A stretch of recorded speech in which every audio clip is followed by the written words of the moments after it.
আসসালামু আলাইকুম। সৌদি আরব জরুরি নিয়োগ বিজ্ঞপ্তি। আপনারা যারা কোনো প্রকার কাজ জানেন না এবং কম টাকার ভিতরে দেশের বাইরে যেতে চাচ্ছেন তারা চাইলে এই ভিডিওটা কন্টিনিউ করতে পারেন। পদের নাম লেবার। কেউ আবার জিজ্ঞেস করতে জানেন না যে লেবারের কাজ কি, গুগল করে জেনে নেবেন। এবং লেবারের কাজে যেতে আপনাকে কোনো প্রকার কাজ শিখতে হবে না। 21 বছর থেকে 40-এর ভিতরে আপনার বয়স হলে আপনি যেতে পারবেন। অবশ্যই ডেলিগেট ইন্টারভিউ দিয়ে আপনাকে যেতে হবে। স্যালারি হবে, বেসিক স্যালারি হবে 40,000 টাকা। থাকাটা ফ্রি পাবেন, সাথে খাবারটাও ফ্রি পাবেন। ঠিক আছে, সো আপনারা যারা যেতে চান দ্রুত যোগাযোগ করতে পারেন আমাদের সাথে। ডেলিগেট ইন্টারভিউ হবে ডিসেম্বর মাসের 28 তারিখ, 29 তারিখ, 30 তারিখ।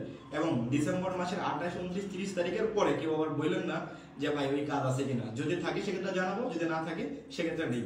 আবার কেউ এই ভিডিওটা 15 দিন 1 মাস পরেও দেখবেন। ঠিক আছে, অবশ্যই ডেট টাইম দেখে তারপর নক দিবেন।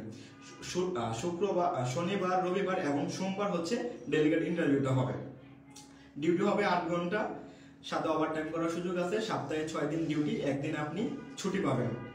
ইকামা, বাসস্থান, চিকিৎসা কোম্পানি বহন করবে এবং ভিসা কোনো প্রকার রিফ্লেক্স বা ক্যান্সেল হবে না। আমরা পাসপোর্ট কালেক্ট করতেছি। আপনারা যারা যেতে যাচ্ছেন দ্রুত পাসপোর্ট জমা করতে পারেন ডেলিগেট ইন্টারভিউ অংশগ্রহণ করার জন্য।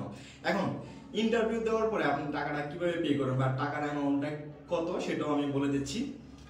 আপনি পাসপোর্ট জমা করবেন, কোনো প্রকার টাকা পে করা লাগবে না। এবং পাসপোর্ট জমা করার পরে আপনি ডেলিগেট ইন্টারভিউটা দিবেন। ইন্টারভিউ দেওয়ার পরে যদি ইন্টারভিউতে আপনি টিকেন তাহলে পাসপোর্টের সাথে 30,000 টাকা পে করবেন। যদি ইন্টারভিউতে না টিকেন আপনি আপনার পাসপোর্ট নিয়ে চলে যাবেন। এবং ইন্টারভিউতে টিকলেন, টিকার পরে কিন্তু আপনি মেডিকেল করবেন। মেডিকেলে ফিট হইলেন, মেডিকেলে ফিট হওয়ার পরে যখন আমরা আপনাকে ফিঙ্গার করাই দেবো সেদিনকে 30,000 টাকা দিলে হবে, কোনো প্রবলেম। ঠিক আছে, তারপর আপনার ভিসা আসবে, 10 থেকে 15 দিনের ভিতরে আপনার ভিসা চলে আসবে। ভিসা আসলে 1.5 লাখ টাকা পে করবেন। ঠিক আছে, তারপরে আপনার বিএমইটি করে করাই দিব আমরা। এবং যেদিনকে আপনার ফ্লাইট দিব সেদিনকে ফ্লাইটের দিন পুরো টাকা পে করে আপনি ফ্লাইট সম্পূর্ণ করবেন। এখন কোনো কারণে আপনি ইন্টারভিউতে টিকলেন কিন্তু আপনি মেডিকেল আনফিট হলেন, সেক্ষেত্রে আপনি আপনার পাসপোর্টটা নিয়ে যাবেন, কোনো প্রকার টাকা আমাদেরকে পে করা লাগবে না। ধরেন বাই চান্স আপনি ইন্টারভিউতে টিকলেন আপনি মেডিকেল করবেন না বা আপনি যাবেন না, তাহলে কিন্তু আপনাকে 5,000 টাকা জরিমানা দেওয়া লাগবে, কারণ আমরা তো শুধু শুধু আপনার পিছনে সময় দিব না। সো এইগুলো মাথায় রাখবেন।